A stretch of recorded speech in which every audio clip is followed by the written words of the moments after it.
Updates చూస్తే Secunderabad స్వప్నలో complex లో జరిగిన అగ్ని ప్రమాదం 6గురిని బలి తీసుకుంది. దట్టమైన పొగకు ఊపిరాడక అంతా చనిపోయారు. మృతులంతా 25 లోపు వారే. కెరీర్లో ఎదుగుతున్న సమయంలో తమ పిల్లలు చనిపోవడంతో కన్నవాళ్లు కన్నీరు మున్నీరవుతున్నారు.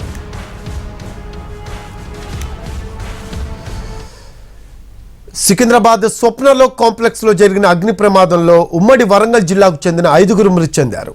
వాళ్ళంతా స్వప్నలో కాంప్లెక్స్ లో ఈ-కామర్స్ నెట్వర్కింగ్ మార్కెట్ కంపెనీ బాధితులేనని అంటున్నారు బంధువులు. 1,50,000 డిపాజిట్ చేసి మరో 2 చేర్పిస్తే జాబ్ ఇస్తామని చెప్పారన్నారు. లక్షల్లో డిపాజిట్లు సేకరించి వారి ప్రాణాలు బలిగొన్నారని ఆవేదన వ్యక్తం చేశారు. దీనిపై మోర్ డీటెయిల్స్ మా కరెస్పాండెంట్ అరుణ్ అందిస్తారు.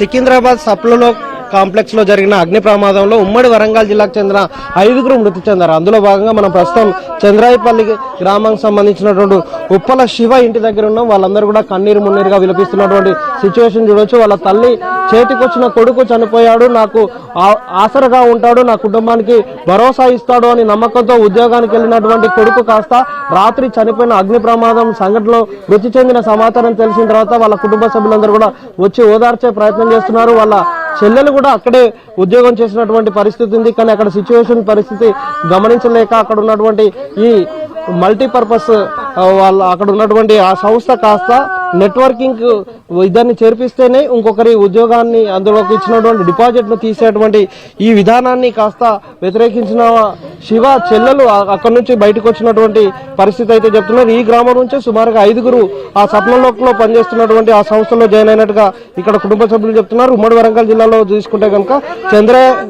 చంద్రాయపల్లి గ్రామానికి చెంది ఉప్పల శివ, అలాగే దుగ్గొండి మండలం మరిపల్లి చెందినటువంటి వంగ వెన్నెల, ఖానాపురంకు సంబంధించిన టేకుల తండాకు సంబంధించినటువంటి బానోతు శ్రావణి, మహబూబాబాద్ గూడూరు మండలానికి చెందిన సురేష్, అలాగే ప్రమిళ కూడా కేసముద్రానికి ఇంటికన్నకు సంబంధించినటువంటి ప్రశాంతులు మృతి చెందారు. మొత్తం 3 యువతులు అలాగే 2 యువకులు చనిపోయినటువంటి సిచ్యువేషన్ మొత్తం ఉమ్మడి వరంగల్ జిల్లాలో విషాదాన్ని నింపిన పరిస్థితి కనిపిస్తుంది. మనం ప్రస్తుతం చంద్రాయపల్లి గ్రామానికి సంబంధించిన శివ గ్రామం వాళ్ళ ఇంటి దగ్గర ఉన్నాం. వాళ్ళ తల్లి ఆవేదన ఆతృత చూడవచ్చు. ఒకసారి మాట్లాడే ప్రయత్నం చేద్దాం. అమ్మ, ఎప్పటి నుంచి మీ అబ్బాయి జాబ్ లో ఉన్నాడు? ఎట్లా పంపారు?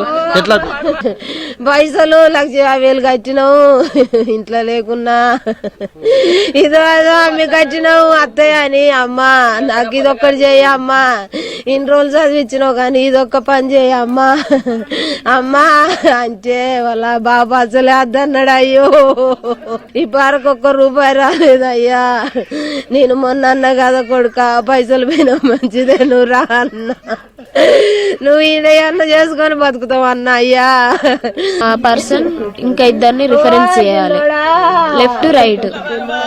ఆ లెఫ్ట్ రైట్ పర్సన్స్ మళ్ళీ వాళ్ళకు లెఫ్ట్ రైట్ చేసుకోవాలి. చైన్ సిస్టమ్ అన్నట్టు. వచ్చిన వాళ్ళంతా 1.5 కట్టి రావాలి. 1,50,000 వాళ్ళు కట్టినా కూడా ₹1 కూడా వాళ్ళకి రాలేదు. డబ్బులు లాస్ అయ్యారు వాళ్ళు. జీతం ₹1 కూడా రాలేదు.